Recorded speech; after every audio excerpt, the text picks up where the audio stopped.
Right. Interesting questions rise అవుతున్నాయి ఇక్కడ. Let's see ఆయన ఏమైనా సమాధానం చెప్తారేమో, లేకపోతే గతంలో లాగా కోడిగుడ్డు అంటూ మళ్ళీ కథ చెప్తారు, లేకపోతే ఏం జరుగుతుందో ఒకసారి సత్యనారాయణ దగ్గరికి వెళ్ళే ప్రయత్నం చేస్తాను. సత్యనారాయణ గారు, ఇక్కడ ఆయన ఒక మాట అన్నారు, 32వ ఏట ఆయన అంటే ఆది శంకరాచార్యులకు 32వ ఏట ఆయన ఉత్తరాదికి వెళ్ళారు, ఆయన తిరిగి రాలేదు, చరిత్ర లేదని చెప్పి. చరిత్ర లేదు అని చెప్పి ఆయనలా కంక్లూజన్ ఇవ్వగలరు. బహుశా రేపు ఉదయం బయట పెట్టచ్చు కదా, ఒకవేళ ఉంటే బయట పెట్టచ్చేమో కదా. సో దీనికి సంబంధించి అంటే తొందరపాటులో ఆయన నోరు జారుతున్నారా, లేకపోతే కాంట్రవర్సీ కోసం ప్రయత్నం చేస్తున్నారని చూడాలి ఇక్కడ సత్యనారాయణ గారు. సార్, ఆయన ఒక మాట అన్నారు, 32వ ఏట ఉత్తరాదికి వెళ్ళారు, ఆ తర్వాత వచ్చిన చరిత్ర లేదు అంటూ కూడా. చరిత్ర లేదని చెప్పి ఆయన ఎక్కడ కంక్లూజన్ ఇవ్వగలరు? చరిత్ర అనేది ఒకళ్ళు చెబితే మారదు. చరిత్ర చరిత్రే. జగద్గురు అయినటువంటి ఆదిశంకరాచార్యుల వారు సాక్షాత్తు పరమేశ్వరుడు కైలాసం నుంచి వచ్చాడు. మానవాళినంతటినీ కూడా సక్రమమైనటువంటి మార్గంలో నడపడానికి కౌలాచారము, వామాచారము, దక్షిణాచారము, అలా రకరకాల కాపాలికము ఇలాంటివన్నిటిని కూడా ఏకత్రాటి మీదకి తీసుకొచ్చినటువంటి ఒకే ఒక్క బౌద్ధ మతం విశృంఖలంగా విజృంభిస్తున్నటువంటి సమయంలో వాటిని ఒక ఏకత్రాటి మీద, ఒక డిక్టేటర్ గా రాలేదు ఆదిశంకరాచార్యులు వారు. వాళ్ళలో ఉన్నటువంటి లోపాలని అవన్నీ చర్చించి ఇందులో దక్షిణాచారంలో ఉన్నటువంటి ఒక మంచితనాన్ని, విశిష్టతని చూపించి ఏకత్రాటి మీద తీసుకొచ్చి ప్రపంచ విశ్వాన్నంతటినీ కూడా దక్షిణాచార పద్ధతిలో ఆయన పూజ ఇట్లా చేసుకోవాలి అని చెప్పి ఇచ్చారు. అలాగే జగద్గురువులైనటువంటి ఆదిశంకరాచార్యుల వారికి ఇదే శైవ ముద్ర పడుతుంది అనేటటువంటి ఉద్దేశంతోనే అమ్మవారు లలితాంబిక, ఆమె తిరుమేచ్చూర్ తమిళనాడులో లలితా సహస్రము అక్కడే పుట్టింది. అక్కడే మొట్టమొదటిసారిగా భాస్కరాచార్యుల వారు అక్కడ భాష్యాన్ని రాసి లలితా సహస్రానికి అక్కడ ఆయన ఇచ్చారు. అక్కడ అమ్మవారి దగ్గరికి లోపలికి జగద్గురు అయినటువంటి ఆదిశంకరాచార్యుల వారు తన శిష్య బృందాన్ని లోపలికి పంపితే అక్కడ అమ్మవారు ఒక లలితా సహస్రాన్ని తీసుకురమ్మంటే విష్ణు సహస్ర పుస్తకం దొరుకుతుంది. మళ్ళీ రెండవసారి పొరపాటును తెచ్చాడేమో అని చెప్పి మళ్ళీ పంపిస్తే మళ్ళీ రెండవసారి కూడా విష్ణు సహస్ర పుస్తకమే దొరుకుతుంది భాష్యం రాయడానికి. అప్పుడు అమ్మవారు ఆయనకి చెప్తుంది, నాయన శంకర, నువ్వు శైవుడు అనేటటువంటి ముద్ర నీ మీద పడుతుందేమో, అందువలన అలా కాకూడదు, కాబట్టి నువ్వు విష్ణు సహస్రాన్ని రాయి, భాష్యాన్ని రాయి. భావితరాలలో మరొక మహానుభావుడి కోసం అది రిజర్వ్ చేయబడి ఉంది, అతనే భాస్కరాచార్యులు వారు, ఆయన లలితా సహస్ర భాష్యం రాస్తారు అని చెప్పారు. అలాగే చిన్నజీయర్ స్వామి వారి యొక్క వ్యాఖ్యానాలలో ఆయన నారాయణ, గోవింద, విష్ణువు అనే పదాలు వాడారు.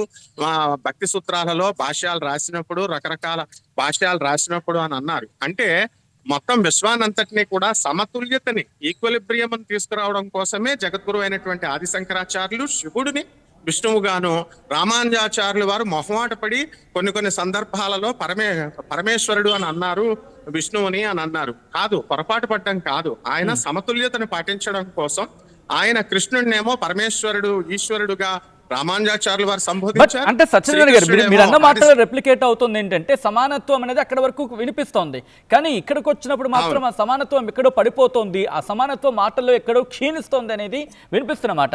ఒకసారి కిరణ్ శర్మ గారికి వెళ్ళే ప్రయత్నం చేస్తున్నాను. కిరణ్ శర్మ మళ్ళీ మనతో పాటు జాయిన్ అయ్యారు. కిరణ్ శర్మ గారు ఏమంటారు?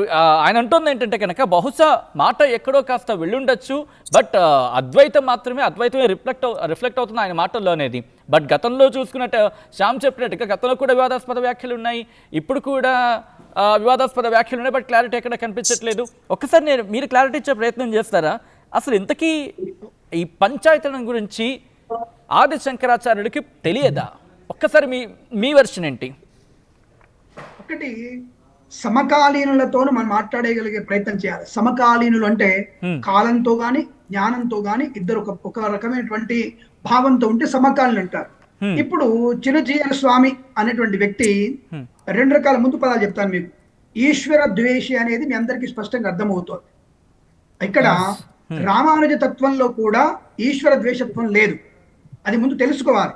వైఖానస ఆగమ శాస్త్రంలో కూడా ఈశ్వర ద్వేషత్వం అనేది లేదు అనేది ముందు వాళ్ళు తెలుసుకోవాలి. ఇది మీరు చూపించగలరా అని అడిగితే వైఖానస ఆగమ శాస్త్రం నేను చూపించగలను, ఇది క్లారిటీ. రెండవది, ఒకటి సమకాలీనము అంటే జ్ఞాన సంపద కలిగిన వారు ఉండాలి. ఇక్కడ ముఖ్యంగా సాక్షాత్తుగా పరమేశ్వర స్వరూపం అనేది ఆదిశంకరుడు.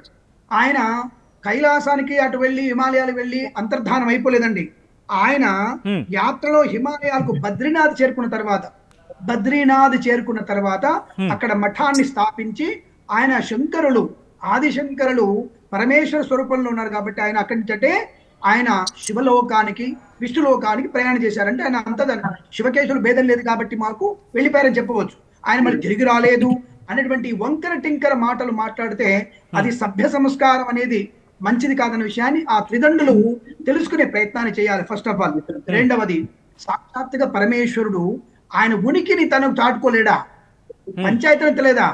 సామాన్యమైనటువంటి మనకి పంచాయతీని తెలిసినటువంటిది మనము. ఆయన 1500 సంవత్సరాలకి పూర్వము ఈ పీఠాలు స్థాపన చేసి ఇవన్నీ చేసిన వ్యక్తికి పీఠాన్ని స్థాపించిన వాడికి పంచాయతీని తెలిసే అవకాశం ఉండదా? కనీసం ఇంగిత జ్ఞానం లేదా? ఆలోచన లేదా? అసలు మీకేం తెలుసు అనుకుంటారైనా? ఈయనతో మాట్లాడడానికి శంకరాచార్యుల గురించి మాట్లాడేటువంటి తత్వం ఈయనకున్నటువంటి జ్ఞానంతో మాట్లాడగలిగితే ఆదిశంకరులు ఆయన సర్వవ్యాపి అయినటువంటి ఆదిశంకరులు ఆయన రాసిన భాష్యానికి అర్థం కూడా తెలుసుకోలేని అలుపులో మనం. అటువంటిది చిన్నజీయర్ లాంటి వారు ఆయన స్థాయి లాంటి వాళ్ళు మాట్లాడినప్పుడు నాలాంటి అల్పమైనటువంటి కొద్దిగానే బుద్ధున నేను ఇటువంటి చిన్నజీయర్లని ప్రశ్నించేటువంటి అధికారం కూడా నాకు ఉంటుంది. ఎందుకంటే ఈయన నా సమకాలీనుడు, అంటే సమయానికి అంటే తేదీల పరంగా ఆయనకి 60 ఏళ్ళు ఉండొచ్చు, నాకు 55 ఏళ్ళు ఉండొచ్చు, అంతే తేడా తప్ప పెద్దగా సమకాలీన స్థానమే కాలంతో. కాబట్టి ఇంగిత జ్ఞానం లేనటువంటి వ్యక్తులుగా మాట్లాడేటువంటి తత్వం అనేది సన్యాస ధర్మం తీసుకున్నటువంటి త్రిదండధారణ చేసినటువంటి మీకు పనికి రాదు. ముఖ్యంగా ఎందుకంటే మనం ఏమేమో చెప్తాం, విష్ణు పురాణాలు అది ఉంది, సంధ్యావనం ఇది ఉంది అని చెప్తాం. ఇదంతా సామాన్య ప్రజలకు అర్థం కాదు. ఒకటే విషయం, ఒక స్థాయిని మరిచి సన్యాసాశ్రమం తీసుకున్నటువంటి మీకు సన్యాసిలాగానే మాట్లాడారు. అంటే ఏది హితము కాదు, ఏది మితము కాదు, మీకు అన్నిటి గురించి వదిలేయాలి, వాటిని అన్నిటినీ వదిలివేయాలి, అన్నిటి గురించి మీరు ఆలోచించాలి, సధర్మాన్ని సనాతన ధర్మాన్ని వ్యాపింపజేసే ప్రయత్నమే చేయాలి. కులమతాలకు అతీతంగా మీరు చెప్పే భాష్యము, మీరు చెప్పేటువంటి రామాయణ ప్రవచనాలు ఇవన్నీ కూడా లోక కళ్యాణం కోసం మాత్రమే ఉపయోగపడాలన్నటువంటి ఇంగిత జ్ఞానాన్ని పోగొట్టుకుంటున్న మీరు త్రిదండదారులు ఎలా అయ్యారు, చిన్నజీయర్లు అయ్యారు. మరి మీ పెద్ద జీయర్లు ఏం చేస్తున్నారు నాకు అర్థం కావడం లేదు. శివద్వేషం పెంచుకోవడం వల్ల నాశనమే. లింగము ఇంట్లో ఉంటే మంచిది కాదన్న విషయాన్ని కూడా నువ్వు ఈ విధంగా శివద్వేషం పెంచుకున్నావంటే శివుడున్న చోట శ్మశానం అంటున్నారు. ఎందుకంటే అది ఆనందవనము. అంటే డీటెయిల్ గా మాట్లాడుకుందాం కిరణ్ శర్మ గారు. అండ్ మనమే కాదు, let's take call from the public ఏమనుకుంటున్నారో కూడా మాట్లాడే ప్రయత్నం చేద్దాం. ఒక్కసారి నేను పబ్లిక్కి రిక్వెస్ట్ చేసే ప్రయత్నం చేస్తాను. కింద నెంబర్ స్క్రోల్ అవుతున్నాయి. 0406931611 0406931622 ఈ నెంబర్లకు కాల్ చేసి ఈరోజు కొద్దిసేపటి క్రితం, ఇంకా చెప్పాలంటే కొద్ది గంటల క్రితం చిన్నజీయర్ చేసిన వివాదాస్పద వ్యాఖ్యల నేపథ్యంలో మీరేమంటారు? ఆయన అంటే ఇప్పుడే కనుక ఎవరైనా చూడయి ఉంటే ఒక్కసారి బ్రీఫ్ చేసే ప్రయత్నం చేస్తున్నాను. ఆయన అంటుంది ఏంటంటే కనుక ఆది శంకరాచార్యులకు పంచాయతనం తెలియదు. ఐ రిపీట్ అండ్ రీటరేట్, ఆది శంకరాచార్యులకు పంచాయతనం తెలియదు అనేది చిన్నజీయర్ చేసిన వ్యాఖ్యలు. అంతటితో ఆగలేదు ఆయన. శంకరాచార్యులకు ఇన్ఫ్యాక్ట్ శంకరాచార్యులు ఎలాంటి మఠాలు ఏర్పాటు చేయలేదంటున్నారు. 32 వయసులోనే హిమాలయాలకు వెళ్ళి తిరిగి వచ్చారు అంటూ కూడా చరిత్ర లేదు. అంటే 32 వయసులో హిమాలయాలకు వెళ్ళిన తర్వాత తిరిగి వచ్చిన చరిత్ర లేదు అనేది ఆయన అంటున్న మాట. అలాంటిది ఆయన మఠాన్ని ఏర్పాటు చేయడం ఏంటి అనేది ఆయన క్వశ్చన్ రైజ్ చేస్తున్నారు. దాంతోపాటు 13వ శతాబ్దంలో విద్యారణ్యులు పంచాయతీని ఏర్పాటు చేశారంటారు. ఒక్కసారి ఆయన ఏమన్నారు అనేది ఒకసారి చూసే ప్రయత్నించండి. ఆ తర్వాత పబ్లిక్ మీరేమనుకుంటున్నారు యాజ్ అ వ్యూవర్గా, యాజ్ ఎ తెలుగు ఆడియన్గా మీ అభిప్రాయం కామెంట్ చేసే ప్రయత్నించండి అండ్ కాల్ చేసే ప్రయత్నించండి. ఒక్కసారి అండ్ రియాక్షన్స్ ఆయన ఏమన్నారో చూద్దాం. గతంలో చేసిన వ్యాఖ్యలు అండ్ ప్రస్తుతం చేసిన వ్యాఖ్యలు ఒకసారి మీరు చూడండి అండ్ మీరు కూడా కాల్ చేసే ప్రయత్నించండి. ఒక్కసారి బైట్స్ ప్లే చేయండి. కానీ ఆయన ఉత్తమ వైష్ణవుడు. ఆయన రాసినటువంటి పూరి జగన్నాథంలో ఒకటి, ద్వారకలో ఒకటి, జ్యోతిర్మఠంలో ఒకటి, శృంగేరిలో ఒకటి, ఇలాగ 4 మఠాలు ఏర్పాటు చేశారు. శంకరాచార్యుల వారు ఏర్పాటు చేయలా. శంకరాచార్యుల వారు 32 ఏళ్ల వయస్సులో ఉత్తర భారతానికి వెళ్ళారు, హిమాలయాల్లోకి. తిరిగి వచ్చిన చరిత్ర లేదు. అంచేత మళ్ళీ ఆయన వచ్చి మఠాలను ఏర్పాటు చేయడం అనేటటువంటిది that's not the right story.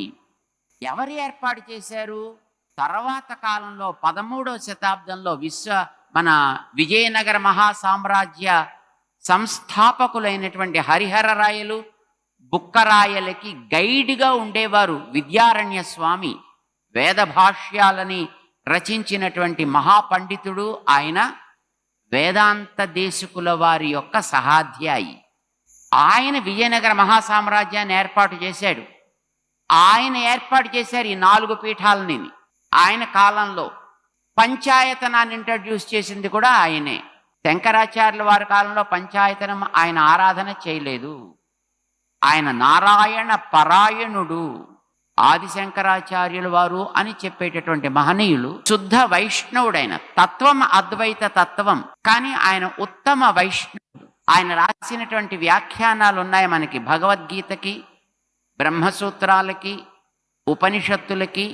ఎందులో మనం చూసిన శుద్ధమైనటువంటి స్పష్టమైనటువంటి నారాయణ పరతత్వ ప్రతిపాదన ఆయన బల్లగుద్ది చెప్పినట్టు ఉంటుంది. ఇంకా అక్కడక్కడ రామానుజుల వారు కాస్త మొహమాట పడి సర్వేశ్వరేశ్వర అని వాడుతుంటారు, కానీ శంకరాచార్యుల వారికి అట్లాంటి మొహమాటాలు ఏమీ లేవు. నారాయణ వాసుదేవ విష్ణు స్పష్టంగా చెబుతారు ఆయన. వారి భాష్యాల్లో మనకి లభిస్తాయి భాష్యాలు, చక్కగా మనమే చూడొచ్చు. దాంట్లో ఎవరిని మనం అడగాల్సిన అవసరం కూడా లేదు. మనెవడో ఒక వీడియో వాట్సాప్లో పెట్టాడు. ప్రతి ఇంట్లోనూ కనుక లింగము లేనట్లయితే ఆ ఇల్లు శ్మశానము. ఒరే వెధవా, అది ఉంటే శ్మశానం అవుతుంది రావాలి. కాదు అమ్మక్క ఎవరు? పోనీ అదే దేవతల ఇక్కడ బ్రహ్మలోకంలో దిగి వచ్చిన వాళ్ళ? ఏమిటి చరిత్ర? అదేదో ఒక అడవి దేవత, ఏదో ఒక గ్రామ దేవత. సరే చేసుకొని అక్కడ ఉండేవాళ్ళు, చదువుకున్న వాళ్ళు, పెద్ద పెద్ద వ్యాపారస్తులు. ఆ పేరు బ్యాంకులు పెట్టేశారండి తర్వాత. ఇప్పుడు that became a business now. Right, అది గతంలో ఆయన చేసిన వివాదాస్పద వ్యాఖ్యలు, ప్రస్తుతం ఆయన చేసిన వివాదాస్పద వ్యాఖ్యలు. మరీ ముఖ్యంగా రామానుజాచార్యులు, ఇన్ఫాక్ట్ రామానుజాచార్యులు కూడా ఇక్కడ ఆయన రామానుజాచార్యుల వారిని కూడా ఇక్కడ ఆయన మెన్షన్ చేస్తూ, ఆయనైనా మొహమాటపడి సర్వేశ్వరేశ్వర అంటూ ఎక్కడైనా మెన్షన్ చేశారేమో, కానీ ఆదిశంకరాచార్యులు మాత్రం ఎక్కడా కూడా ఆయన శుద్ధ వైష్ణవ తత్వాన్ని, నారాయణ పరతత్వాన్ని ప్రతిపాదించారే తప్ప ఇంకెక్కడ కూడా ఒక విధంగా చెప్పాలంటే వైష్ణవాన్ని పూర్తిగా, అంటే విష్ణువుని ఆరాధించారు అని అర్థవచ్చేలా మాట్లాడారే తప్ప ఎక్కడ కూడా శివారాధన గురించి కావచ్చు, లేకపోతే శైవం గురించి కావచ్చు ఎక్కడ మాట్లాడిన సందర్భం లేదు అన్నట్టుగా భావం వచ్చేలా మాట్లాడుతున్న సందర్భం. రైట్, పబ్లిక్ మాట్లాడే ప్రయత్నం చేస్తున్నారు. ఫస్ట్ కాల్ హైదరాబాద్ నుంచి సుశీల కాల్ చేస్తున్నారు. ఒకసారి సుశీల కాల్ తీసుకునే ప్రయత్నం చేద్దాం. సుశీల గారు నమస్తే అండి. ఓకే, లైన్ డిస్కనెక్ట్ అయింది. నేను ఒకసారి శ్యామ్ దగ్గరికి వెళ్ళే ప్రయత్నం చేస్తున్నాను. శ్యామ్, అఫ్ కోర్స్ మనం ఆ బైట్స్ని చూడడం జరిగింది. మీరు అంటే గతంలో కూడా వేదాస్పద వ్యాఖ్యలు చేస్తున్న సందర్భం కూడా. అంటే ఇక్కడ ఎట్లా చూడాలి? ఎందుకంటే వాట్ హీ వాంట్స్, ఎందుకంటే ఒక మాట మాట్లాడమంటే నాకు ఇది కావాలి అనే భావమో లేకపోతే ఇది చెయ్యాలి అనే అర్థమో ఏదో ఒకటి ఉంటుంది. ఆయన మాటల్లో ఏది రెప్లికేట్ అవుతుందని చెప్పి. సరే, ఇప్పుడు పండితుడే గాని లేకపోతే నువ్వు ఏ తత్వాన్ని బోధించినా సరే దానికి కట్టుబడి ఉండాలి. నీ తత్వాన్ని నువ్వు బోధించుకో, నీ ఆరాధన నువ్వు చేసుకో, నీ దేవుని నువ్వు మొక్కుకో, తప్పు లేదు. అంతేగాని ఆదిశంకరాచార్యులు అప్పుడు ఎల్లొచ్చి ఆడా లేదా అనేటువంటి దానికి నీ దగ్గర ఉన్నటువంటి ప్రామాణిక ఆధారం ఏంటి? పక్కన పెడదాం, నేను చెప్తాను. సరే, ప్రామాణిక ఆధారం ఆయన దగ్గర ఉందో లేదో పక్కన పెడదాం. ఇంతకు ముందు ఎవరో శర్మ గారు అన్నట్టు ఆయన శైవ ద్వేషి అని స్పష్టంగా ఆయన చెప్తున్నాడు. ఓకే, ఒకవేళ నిజంగా ఈయన శ్రీ వైష్ణవుడు కాబట్టి శైవం మీద ద్వేషం ఉంటే ఉండవచ్చు, కాదంటే. ఎందుకంటే గతంలో శైవానికి శ్రీ వైష్ణవానికి పెద్ద యుద్ధాలు జరిగాయండి. బొబ్బిలి రాజులు ఎందుకు ఎవరెవరు కొట్టుకున్నారండి? మన చరిత్రలో ముస్లిం హిందూకు జరిగింది రాజ్య ఆధిపత్య పోరుకు, అదొకటి పక్కన పెడితే శైవానికి లేకపోతే శ్రీ వైష్ణవానికి చాలా యుద్ధాలు జరిగాయి సార్. సరే, అది పక్కన పెడితే దాంట్లో చర్చలోకి వెళ్ళకపోయినా శైవ దేశం అని చెప్పేసి చిన్నజీయర్ గారు స్పష్టంగా కనపడుతున్నారు. మరి సమ్మక్క స్వరక్కల్ని ద్వేషించాల్సినటువంటి అవసరం ఏమొచ్చింది సార్? వనదేవతలను అవమానించాల్సినటువంటి అవసరం ఏమొచ్చింది సార్? కులాలు పోకూడదండి, ఏ కులం వాళ్ళు ఆ పనులు చేసుకోవాలండి అని ఈరోజు కింది కులాలని అవమానించాల్సినటువంటి అవసరం ఏమొచ్చింది సార్? కోడి తింటే కోడి బుద్ధి వస్తుంది, మేక తింటే మేక బుద్ధి వస్తుంది. ఇలా మనుషుల ఆహార అలవాట్ల పైన కూడా రకరకాలుగా నీచమైనటువంటి వ్యాఖ్యలు చేశాడే. ఎందుకు ఇంత అహంకారం? ఎందుకు ఈ చిన్నజీయర్కు? దేనికి? ఏం చూసుకొని ఈరోజు కోట్ల రూపాయలతో నువ్వు విదేశాల నుంచి డబ్బులు కూడగట్టుకొని పెద్ద కట్టుకున్నావు కదా, కట్టుకొని నువ్వేమైనా భక్తులకు ఏమైనా ఉచితంగా ఇది చేస్తున్నావు అంటే లేదు. 150 రూపాయలు, 200 రూపాయలు, 500 రూపాయలు, 600 రూపాయలు, 1000 రూపాయలు స్పెషల్ దర్శనం. అరే, సామాన్యుడు గుడికి వెళ్దామంటే చెప్పులు పెట్టుకుంటే పైసలు, కొబ్బరికాయ ఉంటే బయట రేటు కంటే డబల్ రేటు, పూల దండకు డబల్ రేటు, ఫోన్ పెట్టుకుంటే డబల్ రేటు, స్పెషల్ దర్శనానికి VIP దర్శనం. ఏంటండి? భగవంతుడి దగ్గర మనుషులందరూ ఈక్వల్ గా ఉండాలి, కానీ గుడులు కట్టుకొని వీళ్ళు సొంత ప్రయోజనాల కోసం, వీళ్ళు కోట్లు సంపాదించుకోవడం కోసం భగవంతుని అడ్డం పెట్టుకొని పైసలు కూడగట్టుకుంటున్నారు. ఇలా మా విశ్వాసాల పైన ఈ రకంగా విషయం చెబుతూ బట్ ఒక్కసారి నేను మళ్ళీ శ్యామ్, నేను సత్యనారాయణ దగ్గరికి వెళ్ళే ప్రయత్నం చేస్తాను. సత్యనారాయణ గారు అంటుంది ఏంటంటే ఆయన మాట్లాడుతున్న దాంట్లో అద్వైతమే రిప్లికేట్ అవుతుంది, అద్వైతమే రిప్లికేట్ అవుతుంది అనేది ఆయన వర్షన్. సత్యనారాయణ గారు, అద్వైతం రిప్లికేట్ అవుతుందా లేకపోతే పూర్తిగా వైష్ణవ ఆరాధనకు సంబంధించి మాత్రమే? అఫ్ కోర్స్ శ్యామ్ అన్నట్టుగా ఎవరి తత్వాన్ని వాళ్ళు బోధించుకోవచ్చు, తప్పలేదు. కానీ ఇంకొక ఆరాధన గురించో లేకపోతే పరతత్వం గురించి మాట్లాడుకున్న సందర్భంలో దాన్ని తగ్గించేలాగో లేకపోతే దాన్ని కాస్త బహుశా తక్కువ చేసి మాట్లాడడంలో ఎంతవరకు సమంజసం? ఒకవేళ మాట్లాడితే తెలియకుండా మాట్లాడితే వెనక్కి తీసుకొని క్షమాపణ చెప్తే పోయేదేముంది అనేది వినిపించే మాట. దీని మీద మీకు క్లారిటీ ఏంటి? అది మామూలుగా ఉపన్యాసాలు చెప్పేటప్పుడు భక్తులని ఉత్సాహపరచాలి అనేటటువంటి ఉద్దేశంతో కొన్ని మనము ఎగ్జాగరేషన్స్ చేస్తాము, కొన్ని మనము కొన్ని పదాలు వాడతాం, యాడ్వర్బ్స్ వాడతాం, యాడ్జెక్టివ్స్ వాడతాం. సత్యనారాయణ గారు వాడచ్చు, ఎవరైనా వాడతారు. కానీ అంటే తప్పుడు అర్థం వచ్చేలాగా లేకపోతే జనాన్ని రెచ్చగొట్టేలాగా చేయడం కరెక్ట్ కాదు కదా. చెన్నజీర స్వామి వారు శర్మ గారు ఉత్సాహపరచడం కోసం మా భక్తులు కాదండి, ఉత్సాహపరచడం కోసం శివ భక్తులని అంటే శివుడిని అవమానపరుస్తాడని ఎంత దుర్మార్గంగా మాట్లాడుతున్నారు సార్ మీరు కూడా. జగద్గురుత్వం అంటే అందరినీ సమానంగా చేసుకుంటూ ప్రతి చెడ్డదాన్ని కూడా మంచిగా తీసుకునేటటువంటి తత్వాన్ని జగద్గురుత్వం అంటారు. మనం జగద్గురు ఆదిశంకరాచార్యుల శిష్యులం అంటే అవతల వాళ్ళకి తప్పు చేసినా సరే మనం క్షమించేటటువంటి గొప్ప ఔదార్యాన్ని మనకి జగద్గురువులు మనకి ఆ ఎనర్జీని మనకి ఇస్తారు.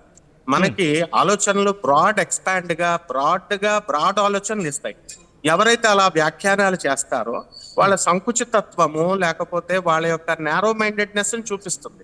ఆయన కూడా ఒక జగద్గురువుగా చిన్నజీర స్వామి వారి జగత్తులో ఉన్నటువంటి మొత్తము భక్తులందరినీ కూడా ఆయన చక్కటి సేవా కార్యక్రమాలు అన్ని కూడా చేసుకుంటూ ఆధ్యాత్మిక ప్రవచనాలు చేసుకుంటూ ఒక 50 సంవత్సరాలుగా వాళ్ళ తాతయ్య గారి పేరు నిలబెడుతుంటూ చెప్పుకుంటూ వస్తున్నారు. చిన్నజీర ట్రస్ట్ లో భగవద్గీత అనేటటువంటిది కేవలం ఒక మత గ్రంథం కాదు, ఇది ప్రతి హిందువే కాదు ప్రతి ఒక్కళ్ళు చదవాలి అని భగవద్గీత అధ్యాయాలు రోహిణి గారు అని చెప్పేసి మనకి శంకరపల్లిలో అంటే చూడండి, లీటర్ పాలలో ఒక గుప్పెడు పెరుగు చాలు కదా, లేకపోతే ఒక చెంచాడు పెరుగు చాలు కదా మొత్తం పూర్తిగా విరగొట్టడానికి. అలా అని చెప్పి విరిగిపోయిన తర్వాత ఇది పాలు ఇది పెరుగు అని చెప్పలేరు కదా. ఎందుకంటే ఆ డిఫరెన్స్ తెలిసిన వ్యక్తులే ఒక గురువు పీఠంలో కూర్చుంటేనే కరెక్ట్గా ఉంటుంది. అండ్ గురువు పీఠంలో కూర్చున్న తర్వాత ఎస్ ఇది పాలు ఇది పెరుగు ఈ రెండూ కలవకూడదని చెప్పి తెలిసి మాట్లాడాలి కదా. అయితే జగద్గురు ఆదిశంకరాచార్య ఇంకో భక్తుల్ని కాదు సార్, మీ భక్తుల్ని సంతోషపరచడం కోసం పరభక్తుల మనోభావాలను దెబ్బతీస్తారా సార్? చిన్నజీర స్వామి అలా మాట్లాడారని మీరు కూడా సమర్థిస్తున్నారు. నేను సమర్థించడం కాదు, జగద్గురుత్వానికి ఆదిశంకరాచార్యులు వారు రామానుజాచార్యులు వాళ్ళిద్దరూ ఎప్పుడు ఒకళ్ళొకళ్ళు అనుకోలే. మనం చేయాల్సింది ఏంటంటే ఈ చర్చల కంటే కూడా భాష్యాలు ఆయన రాసినటువంటి భక్తి సూత్రాలు ఉపనిషత్తులు శంకరాచార్యులు రాసినటువంటి విష్ణు ప్రజలకి ఎలా అందించాలి. రామానుజుల మఠం ఎందుకు పెట్టారు సార్? ఆదిశంకరాచార్యుల మఠం ఎందుకు పెట్టలేదు? పెడతారు. ఇప్పుడు రామానుజాచార్యులు వేరు ఆయన వేరు కాదు, పెడతారు. ఫ్యూచర్ ఉంది కదా. ఇంకా ఇప్పుడు మీరు వేరు కాదంటున్నారు, బట్ ఆయన మాత్రం వేరు చేసే చెప్తున్నారు కదా. కనీసం రామానుజాచార్యుల వారు ఎక్కడో మొహమాటానికి పోయి సర్వేశ్వరేశ్వర అని చెప్పి అన్నారు, కానీ ఆదిశంకరాచార్యులు ఎక్కడ అలా అనలేదని చెప్పి. జగద్గురుత్వం తెలుస్తుంది కదా, జగద్గురుత్వం ఎవరు మొహమాటాలకు ఉండదు. ఇప్పుడు మోడీ గారు వచ్చారు, దాన్ని ఓపెన్ చేశారు, కేసీఆర్ గారు వెళ్ళారు, వీళ్ళందరూ వెళ్ళారు. వీళ్ళందరికీ తెలియదు అప్పుడు మనం చర్చించుకునేటటువంటి వీళ్ళంతా చర్చించుకునేటటువంటి విషయాలు. ఒక దేశ ప్రధానిగా ఆయనకి బాధ్యత లేదా? మోడీ గారు అడగొచ్చు కదా, ఏమిటిది నువ్వు ఇలా చేసావు నువ్వు ఇలా చెప్పావని. ఆయన చెప్పలా. కేసీఆర్ గారు ముఖ్యమంత్రిగా 10 సంవత్సరాలు మంచి విద్వాంసుడిగా చేసినటువంటి ఆయనకు తెలియదా? వీళ్ళంతా కూడా అక్కడికి మైహోన్ రామేశ్వరరావు గారు అసలైన తొలి వెలుగు. ఫాలో వాట్సాప్ @తొలి వెలుగు official.